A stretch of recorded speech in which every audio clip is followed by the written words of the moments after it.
have to get so close. Excuse me, sorry. So, how's it been going this week? I would think it'd be a tough one for you. You've been criticized pretty hard. Well, yeah, I mean, I think it's difficult to know that we have teachers who are feeling so much stress and dissatisfaction. I know how hard great teachers work, and so I certainly don't want them to feel burdened by that. Okay, has any of what's happened in the last week or two caused you to reevaluate any of your positions, or how strongly you feel about them or push for them? I think what it's caused me to do is to reevaluate how we engage with the field. From the time I got to the state, we have listened, we've heard, and we've responded to what we've heard. Every single initiative that we've moved forward has been changed. Timelines have been changed, content has been changed, process has been changed as a result of what we've heard. And so it concerns me a lot to hear that people feel like it's been moved forward as my way or the highway type of an effort, because it's just not what we've done. So there are a lot of lessons to be learned. I think one is certainly that we need to do more of that, more engagement. Mm-hmm. I think we also need to be much more clear about when we hear what we've heard, to be really clear about, based on what we've heard, what's been modified, and just make that really, really evident, because it clearly has not been, the perception is out there that hasn't happened, and that perception is reality for the people who view that, so we need to tackle that in multiple ways. Are you still convinced that we should use the kneecap for a graduation requirement in this interim period before we switch to the new one? System, which does not just include the state assessment, is the right design. And we built it after 10 years of effort, 5 years of consideration, and many, many months of public hearing when it was changed most recently in 2010. So I believe that based on all that feedback, that what we have is a system that's going to make sure that when students leave our high schools that they're actually ready for whatever's next, but will not prevent any student from leaving our high schools if they are indeed ready to go. Okay, so yes, you still want to keep the kneecap you're still committed to keeping the kneecap as a graduation. I don't anticipate that there will be any changes to the diploma system, which includes the state assessment. Okay. But it's not just the state assessment, it's also the other safety nets, the other optional tests that can be used if the kneecap is a problem with the state assessment. It includes growth on the state assessment, not just 1 point time score, multiple opportunities, and then a waiver opportunity if standardized assessment is not a good way to measure student achievement for a particular child. Okay, so your contract being up for renewal has given Rhode Island an opportunity to really debate the effectiveness of what people call the education reform movement. How do you think it's going in Rhode Island, like your particular brand of reforms? I don't know what that means, a particular brand of reforms. And I think what concerns me a lot is when I hear that people want to sort of put what we've put forward in our state into a box that fits into this national conversation about education. And it concerns me a lot because it's so, I don't know, it's just very political. Yeah, and people, I would agree.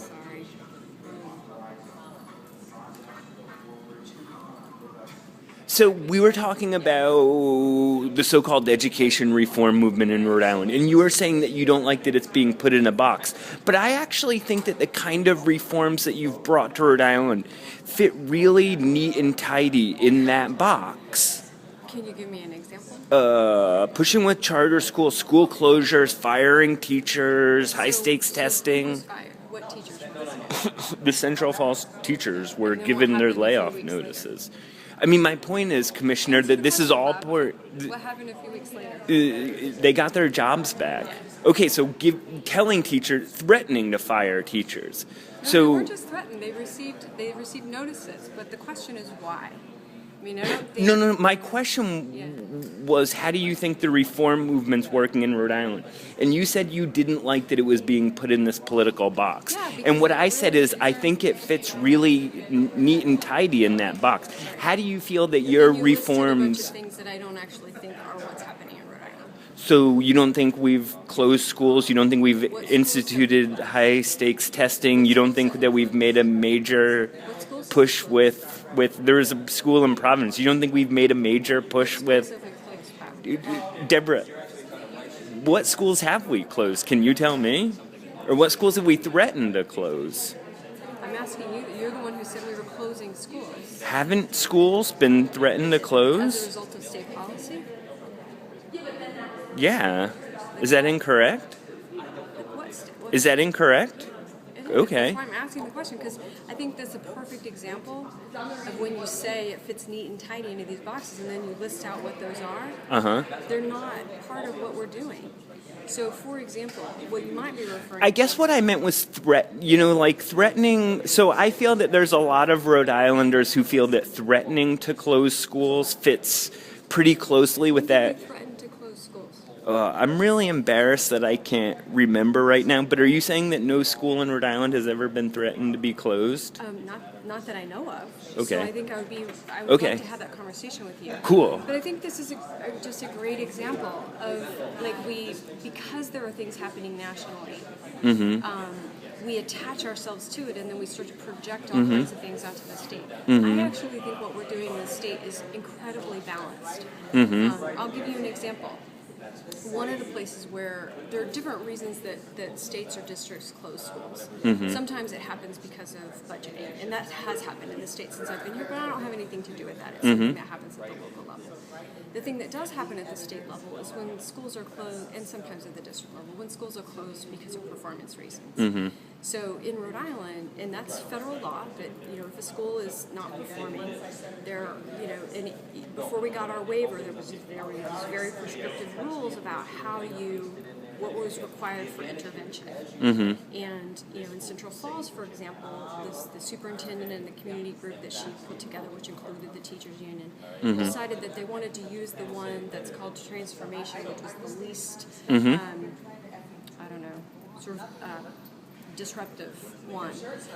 And the reason that one wasn't able to go forward is because the teachers union didn't agree with the changes that needed to be put in place. And that's how that whole chain of events happened. Eventually it got worked out because they sent the superintendent a letter and said, actually, we do want to have this conversation. They all sat down, we brought in a mediator, they worked it out, and it moved forward. But on that list, one of the choices is school closure. Well, Right. In many states, one of the decisions that they've made is to create statewide, recovery districts or achievement districts or things like that. We made a very specific decision in our state not to go that direction. Okay. Because we wanted to make sure, we believed very strongly that local districts, meaning superintendents, teachers, teacher leaders, union leaders, parents, students, ought to have that local commitment, that ability to make those changes for a variety of different reasons that I won't get into, but we really believe strongly in that. I'm not so sure that was the right decision. I think we have to watch and see how the schools that are in that category, how their progress continues. But we felt very strongly about it that was at the time the right decision.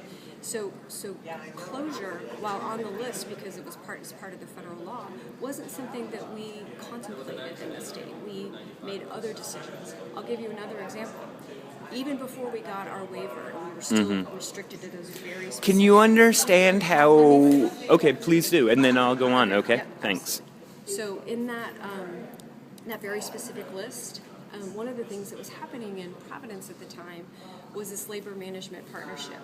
It didn't fit into any of those choices. So I could have said, Providence, I'm really sorry, doesn't fit into the choices. You can't use that model. But I didn't. In fact, I went to the federal government and I said, help us figure out a way. We've got to make this work. This is a really important partnership, and we want it to work within this, and we had to get special permission and make it work.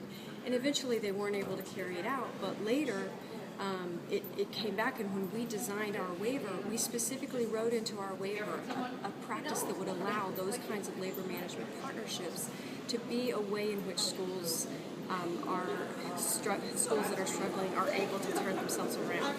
So I say all that to say that this notion that what we're doing in Rhode Island Yeah. is some sort of, corporate model. I don't even know what that means, but this box that they put me in sometimes, or the state in sometimes. That I put you just in sometimes. Is accurate. Yeah. Okay, so you don't feel like you're part of an education reform movement? I don't even know what that means. I mean, there are people who I work with on the national level, for example, colleagues of mine through the Council of Chief State School Officers or through Chiefs for Change. Yep. And I agree with them on some things, and I disagree with them on some things. I don't alienate myself from people. I think I've even told you this once, that if I only worked with people I agreed with all the time, I'd be pretty lonely. We all would. Yeah. And so I don't prevent myself from working with people that I don't agree with about everything, whether it's teachers union or people on my team or my family or my colleagues around the country who are other chiefs. So. But we all in the media, like not just me in like the partisan media, but the mainstream media too, we refer to this movement as the education reform movement. And you're saying you don't know what that means. I mean, I think I know what you probably think it means, but I just don't associate, I don't connect with that term. Okay. So you don't consider, I mean, not like in the generic sense of it, but you don't consider yourself part of that education reform movement. No. Okay. I consider myself someone who has spent my entire life, my entire career, dedicated to children through the classroom or through other roles that I've had. Yeah. And it's the only thing I ever wanted to do and the only thing I want to do.